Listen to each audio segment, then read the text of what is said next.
We have the saying, do we not, that talk is cheap.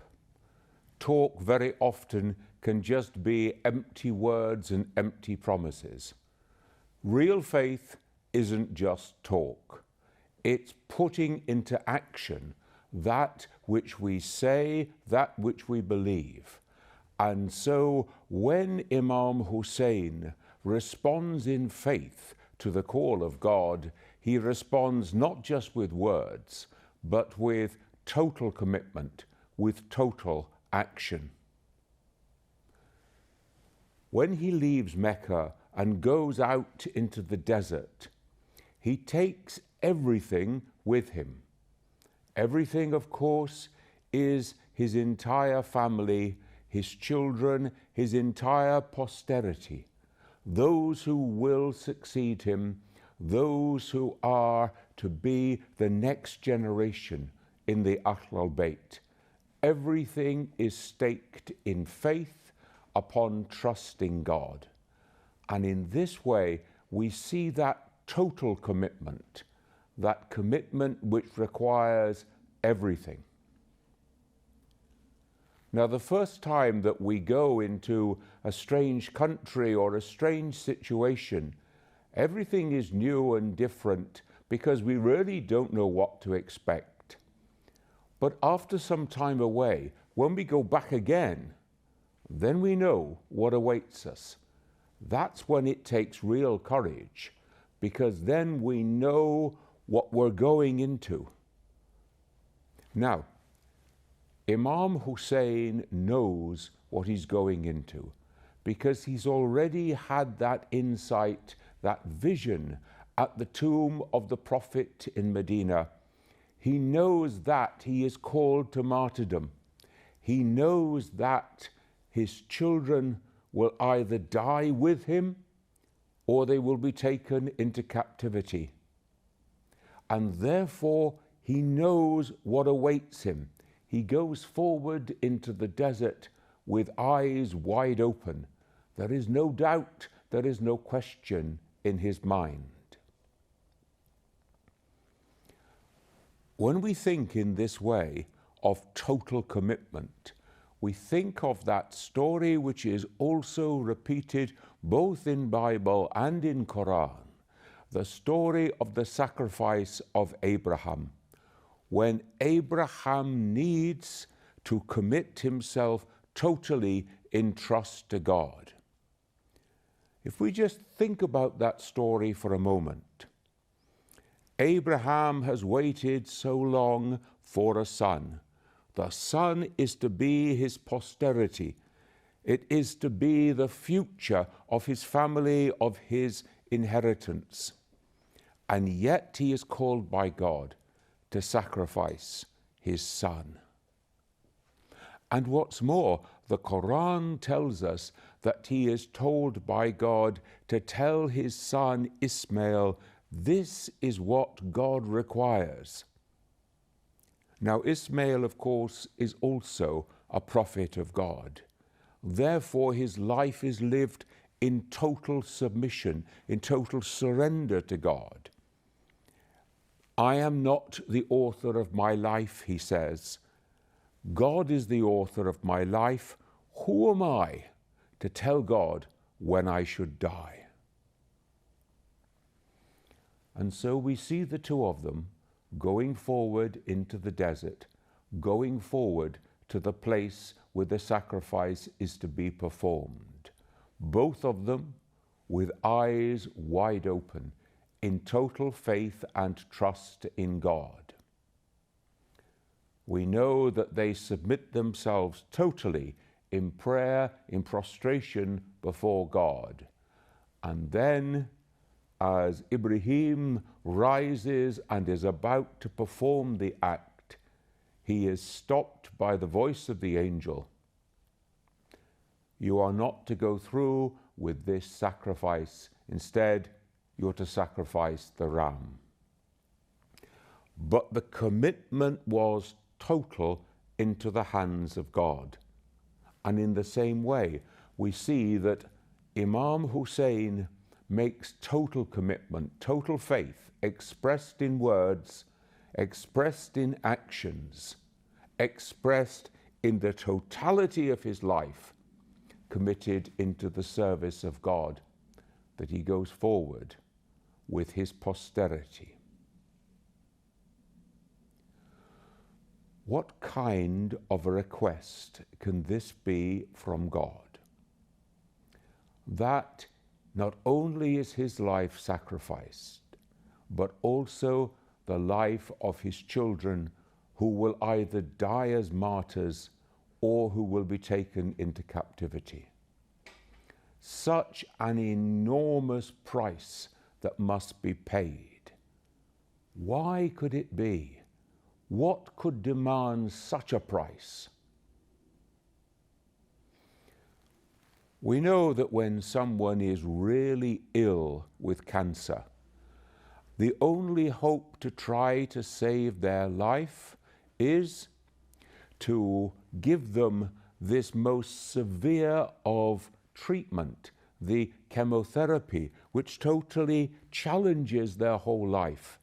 We're trying to poison the cells within them as much as possible, while leaving their body whole and entire so that they can come through this treatment.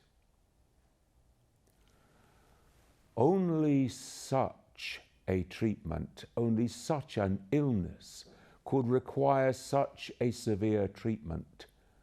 And yet the treatment here is the death of Imam Hussain, the death of some of his children, and also the others taken into captivity. What then is the illness that requires such a severe treatment? This is not a mere power struggle between one group of people and another. This is not who should be the rightful caliph. This is not some trivial matter. What is at stake here is the fundamental direction of the way of God, the path of God that has been laid out by the Quran and by the Prophet Muhammad.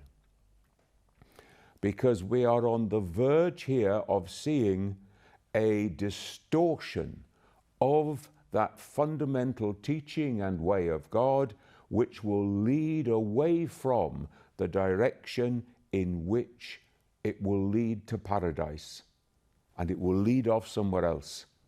Not just one generation, but future generations too.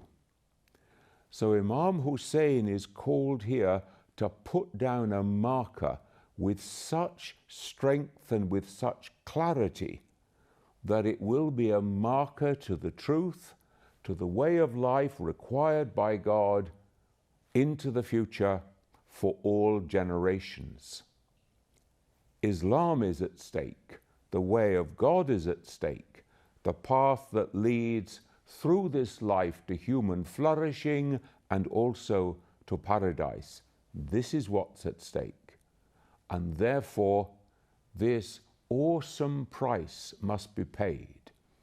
The death of the Imam, the death of some of his children, and other members of his family taken off into captivity. We know that on the day of Ashura itself, in the battle at Karbala, 17 members of the family will be killed. This is a tremendous price, and it is a price that is necessary to be paid in order to correct this deviation from the true path, which is about to happen. Just in the same way that we saw that Abraham, and Ishmael were prepared to make that total sacrifice. In the same way, Imam Hussain is prepared to make that total sacrifice. However, it's crucial here to notice this is not of their design. They are not saying, this is what I choose to do. This is the call from God. This is the will of God, and they choose to submit to that divine will. So martyrdom is obedience to the will of God to the ultimate degree. It is not something that we design for ourselves, but it is a total submission to the divine will. It can only be an act of total faith, of total commitment. So it is the culmination of an act of faith which begins with profession of the lips, continues through profession of the body, through following a certain pathway through life, and ultimately the commitment in death. One would hardly submit one's life in martyrdom if there was not a firm and profound belief in that which was to come hereafter, the life after death.